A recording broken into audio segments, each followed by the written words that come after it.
On the discussion segment, of course, we're going to be discussing a groundbreaking development that is set to change the face of grassroots governance in Nigeria.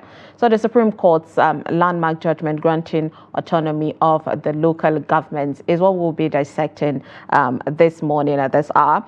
This ruling has sparked excitement and curiosity across the nation, with many wondering what it means for the future of local governance. This is something that, of course, we have had, we will say we have been stakeholders, we as the media, Nigerians, as the citizens, pushing for this. So join us, of course, to explore the challenges, expectations, and prospects of local government autonomy. Joining us via Zoom to discuss this issue is the National President of the Associaiton of Local Governments of Nigeria, that's the ALGON, Honorable Maifata Mu'azu. He is the chairman of the Lafia Local Government Area of Nasarawa State. It's good to have you, Honorable. Good morning. Morning, and thank you very much. Of course, thank you for joining us. So, Honorable, for the sake of Nigerians, what does the local government autonomy mean to the local governments and the people of that place? The local government autonomy simply means the return of the good days when local government councils were performing their duties, carrying out their constitutional responsibilities with all the attendant dividends, carrying out projects, carrying people along without any undue interferences from the other two tiers of government, that is the federal and the state. That era then was when local government councils were able to maintain, construct, and maintain primary schools, encourage enrollment into primary schools, paying the bills that will make primary school functioners. The same thing with primary healthcare centers. Same thing with provision of rural roads and electrifications. Same thing with provision of security at the local government level. Same thing when local government councils were undertaking projects that used to have direct bearing on the people positively. Those era or that time, about 90% of people at the grassroots never knew the existence of state government or federal government. To them, government starts and ends with local government councils. So that is the yearning. That has been the yearning or expectations from the generality of people. Yeah. So the local government, one of the reasons that Nigerians have been pushing, saying there's been a bit of detachment from the government and the people because of how much gap there has been. We know the state governors do not really sit down with the people in their own state in order to understand, but then local government can at least have that. So can you give us, what benefits, what development this autonomy can bring to Nigerians at this point, perhaps especially, when it comes to security matters? Yeah, it will bring quick solution because the local government council chairman or the local government is always there with free access to the people in the local government. A local government council chairman can easily be seen or can easily be assessed and be bombarded with all the challenges from the people from that locality or from any of the wards that constitute that local government area. So, seeing this, definitely it will bring sorrow to people when their issues, when their challenges are being heard, and the local government council chairman knows that he has to sit up, look at those challenges being brought before him, give them that hope, give them that confidence that they are citizens or residents of that local government area, and the government is there to solve challenges, to solve problems.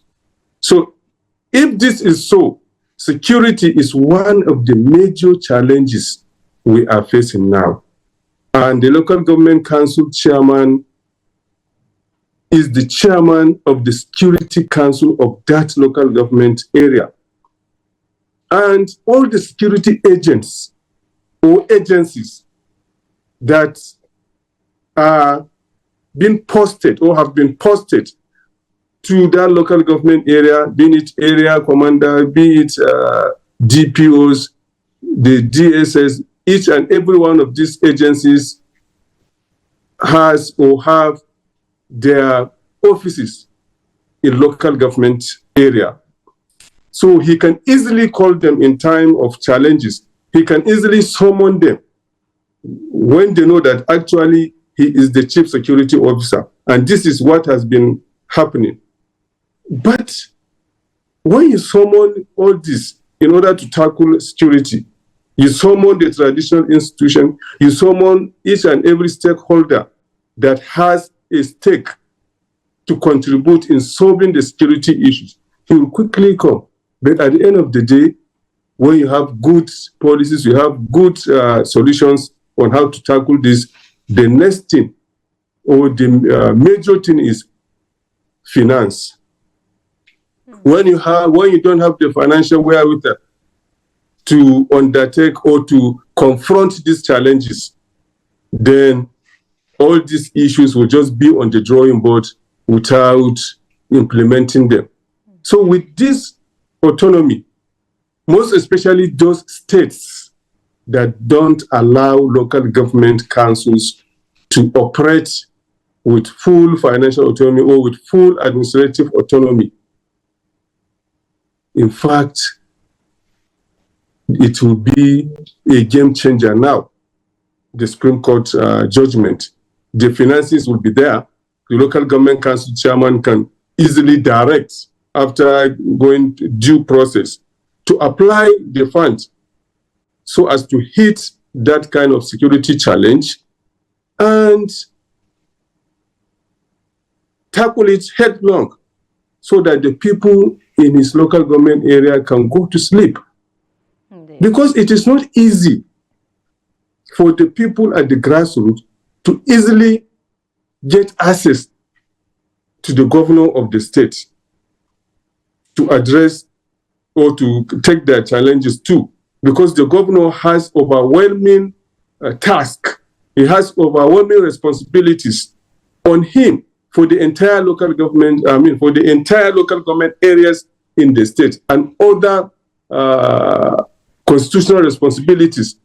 He has them so overwhelming. So if a local government council is allowed to operate optimally without much hindrance, and the local government council chairman knows that he has already sworn in to take that responsibility, he will sit up and confront those challenges and make sure that those challenges are being tackled so that people don't come to challenge him or to look at him as inefficient.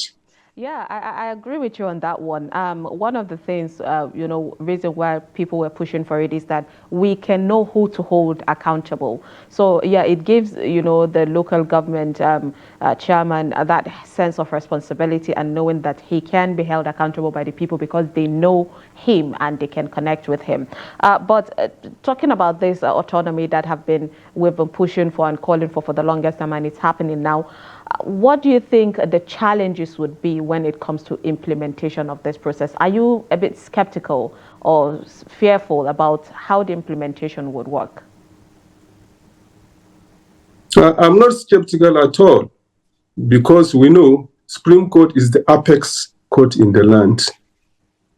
So it is the responsibility of each and every Nigerian to respect that or those decisions, which most especially our principals, that is the president of the country, President Tinubu, and the governors via the chairman governors forum, His Excellency the Governor of Kwara State.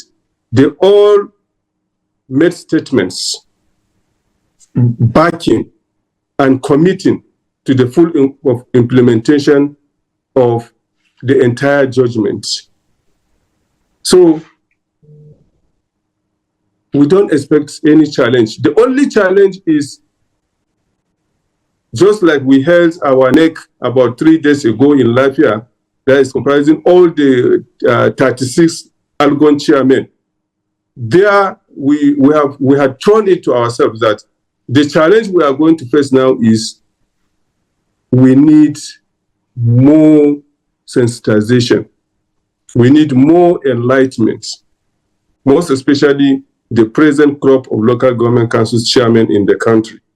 And the good part of it is majority, if not all, they are well educated. They are well experienced in terms of local government administration. So reawakening them that now you are on your own, you will be held accountable. And moreover, we don't have immunity. So we need to stand up to the challenges, and we need to ensure prudent management of resources, which will lead to optimal, we can say, output, that is provision of services to the generality of people at the grassroots. All right.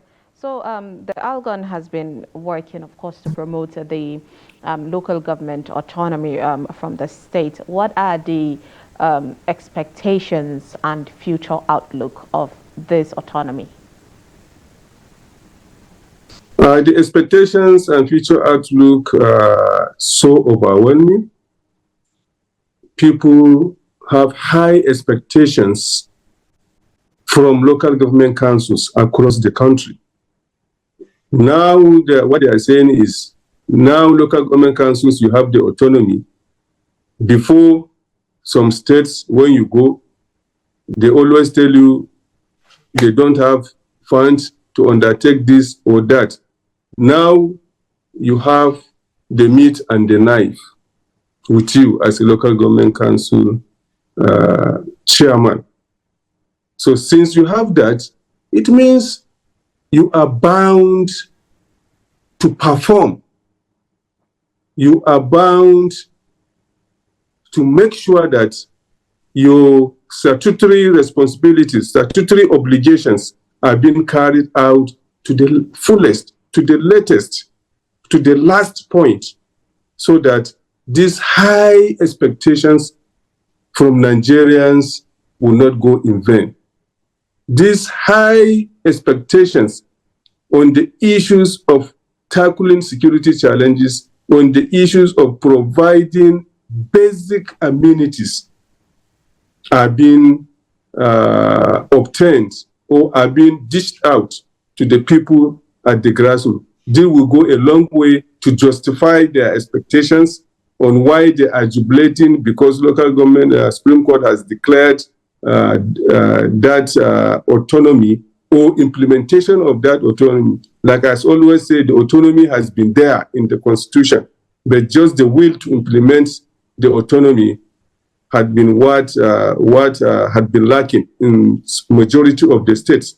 So now that autonomy is there, so I'm telling you, those expectations from the people at the grassroots will be met to the maximum by the local government council chairmen across the country. Honorable, ALGON is there to do their own part in holding the local government accountable, the chairman accountable for this huge responsibility that will be given to them. How can Nigerian people hold them accountable also, if at all somebody decides not to really do the responsibility that is given to them? Any local government council chairman that doesn't live up to expectation, he knows or she knows that the guidelines are there for the operations clearly. Before you go into any expenditure, we have the local government legislative arm is there, and they are performing their duties. That is, wherever we have elected local government council executive. So those fears should not be there, because one, the local government council chairman will know that at the end of the month, he has salaries to pay. At the end of the month, he has security issues to contend with.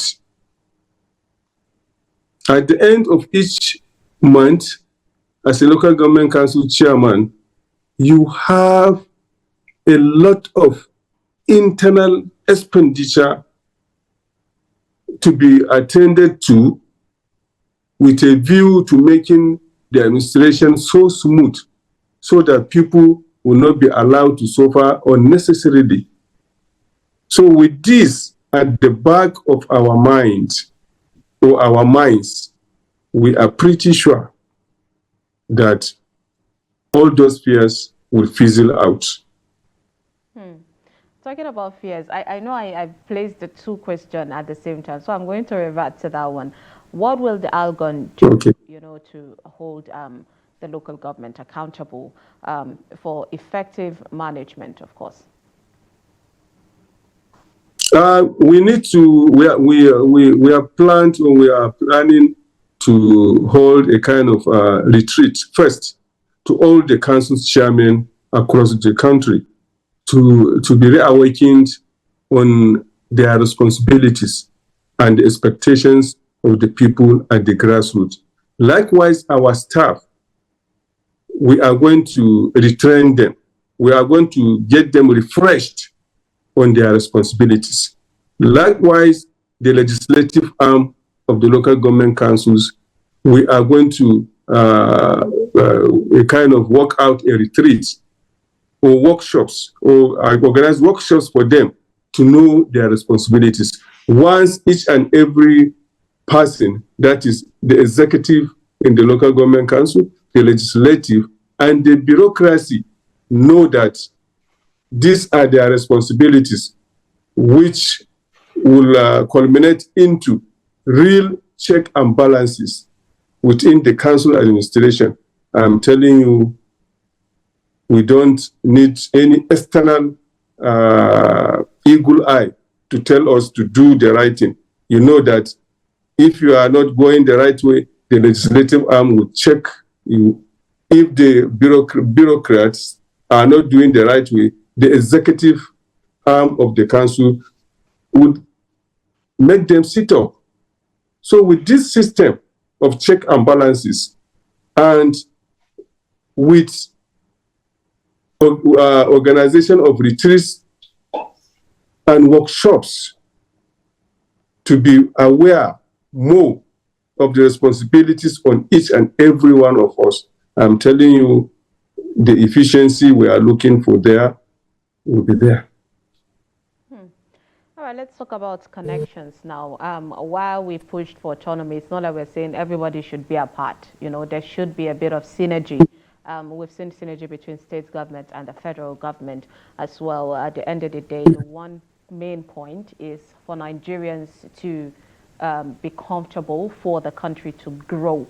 So is there any perhaps plan, policies, thoughts that have been put in place that would bring, you know, some kind of synergy between the local government and the state government for the betterment of states?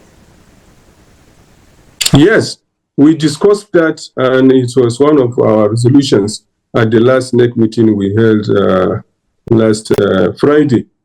We say, whether we like it or not, the governors are our principals. They are the heads of each and every state. Just like the same way, the president of the country is the head of the entire country, and governors always look up to him for more and proper guidance and bailout. So that seamless synergy between the states and the federal government has been there. So that is what we want to translate, or what that is the same model we have told ourselves, and we resolve that if we want to really achieve success, then we must liaise with the state government. The relationship and collaboration must be healthy, because they are the principals in those states. They are the chief executives in their various states, like the president of the country is the chief executive of the entire nation. So we'll be synergizing with the states governments and with the federal government, because there are certain issues that are in concurrent list that require local government to collaborate with the state government. There are certain issues and responsibilities that require the local governments to collaborate with the federal governments. So we have put in place a kind of working template on how to go about these collaborations, so that we don't require, or we don't experience any kind of challenge or any kind of suspicion between the three tiers of government. After all the tiers are working towards the betterment of Nigeria. So as people holding forth at the local government councils, we must obey and work with the state governors, being the chief security officers and chief principals at that level of government, because you hardly hear the federal government or the president of the country would give directive to a state governor or state government on performing certain function, and that state government or governor would decline. So why will it be why will that be different at the local government levels? But we must do what is right, and if the state governor should tell you, go and do this kind of activity, and the local government council chairman, as a local government council chairman, knowing fully well that if you undertake such directive, at the end of the day, you'll be the one to be held accountable. You can politely put your argument to your principal. And if your principal will see your argument is more superior, you will abide by it quietly, without feel being disobeyed. It's a matter of constitution. There are rules and regulations guiding the running of this each and every tier of government. So we have enlightened ourselves, we have told ourselves the truth, that we must be brothers keepers. That is between the local governments, the state governments, and the federal government, without running into any hitches or misunderstanding. Indeed. Honorable, let's talk about the finance, the revenue that, should be generated for states. For the longest time, Nigerians have been pushing on state governors to come up with ideas from their state. We all know every state has its own blessed resources that we could use in order to generate a state revenue. So what are the plans for the local government to exploit the gifts that they have in their local government in order to generate revenue also? Yeah, the issue of internally generated revenue is a constitutional matter. In the Constitution, there are areas clearly allowed to the local government councils to explore with a view to generating revenues. There are areas that are concurrence with the state and at times with the federal. So knowing this fully, there is no need for any conflict, like the issue of markets, the issue of cemeteries, the issue of ground rent, and so many other areas that local government council is the one responsible for the collection of such revenues. And it has also been stated that 10% of the revenue generated internally per month should go to the local government councils in those states. So when you add up this, then there will be more revenue to local government councils so that they can live up to their responsibilities and carry out their obligations.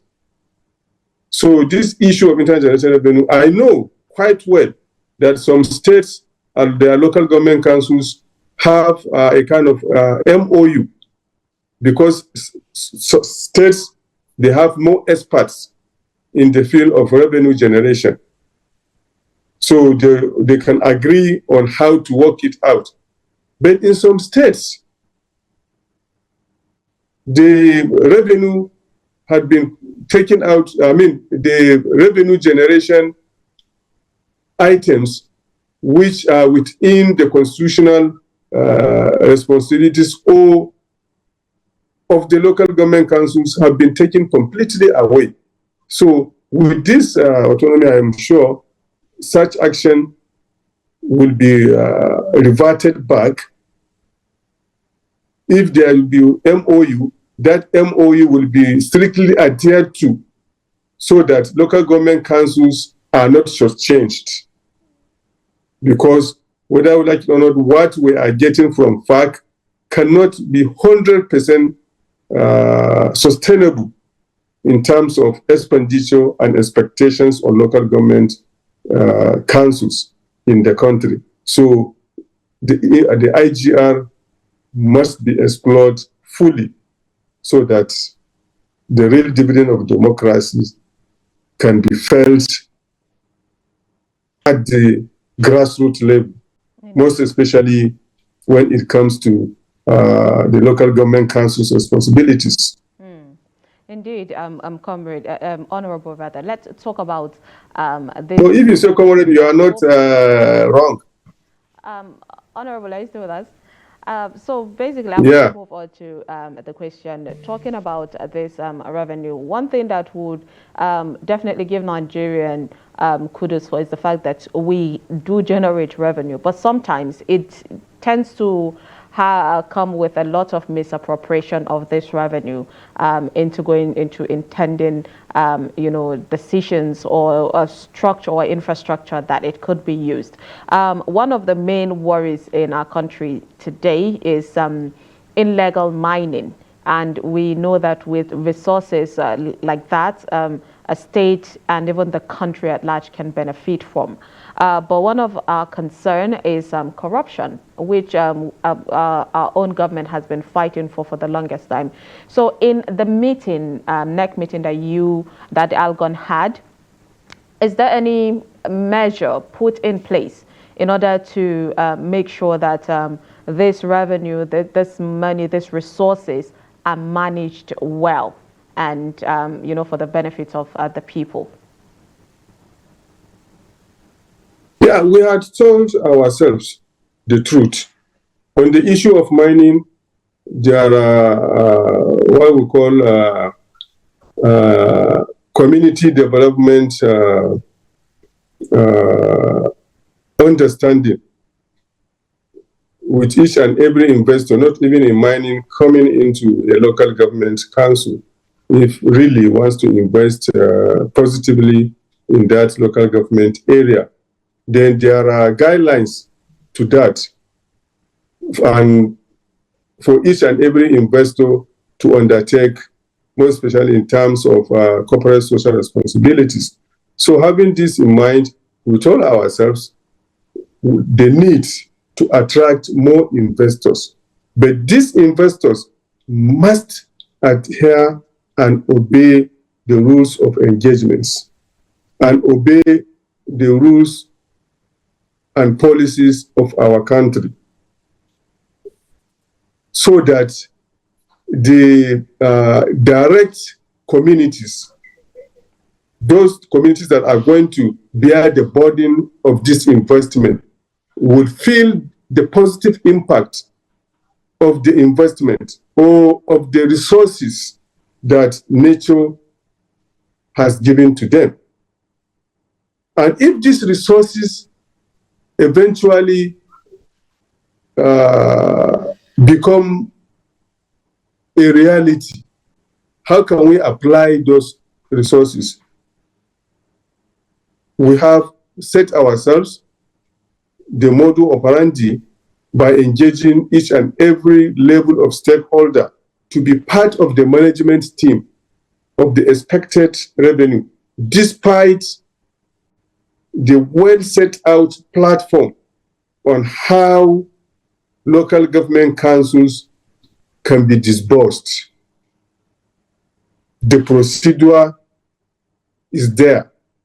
And if you deviate from such a procedure, you know the penalty as a local government council, being the chief accounting officer of that council.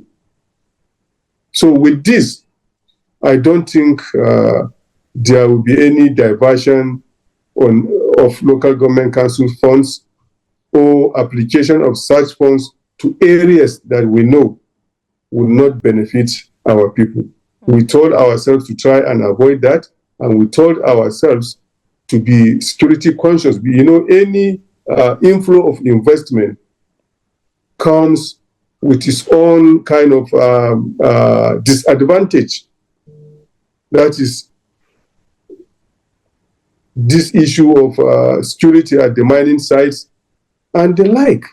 And we know what it portends to the entire local government council. If there is no security, any investment that will bring insecurity, or the outcome from that investment will lead to insecurity, then as the chief security officer of the council, you try, even no matter how, the security of your people and their property is always paramount.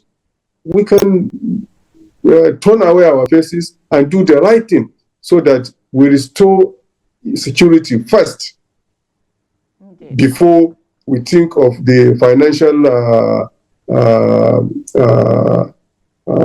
advantage to us. Because to us, we told ourselves the security of lives and property of our people are the paramount. Yeah. So let's talk about, the long-term success of this local government autonomy. What will be the implication if it is done successfully, long-term, for democracy governance? It will restore democracy at the local level. Once that foundation is being restored, once a building has a very good foundation, it can carry the superstructure easily without any defect.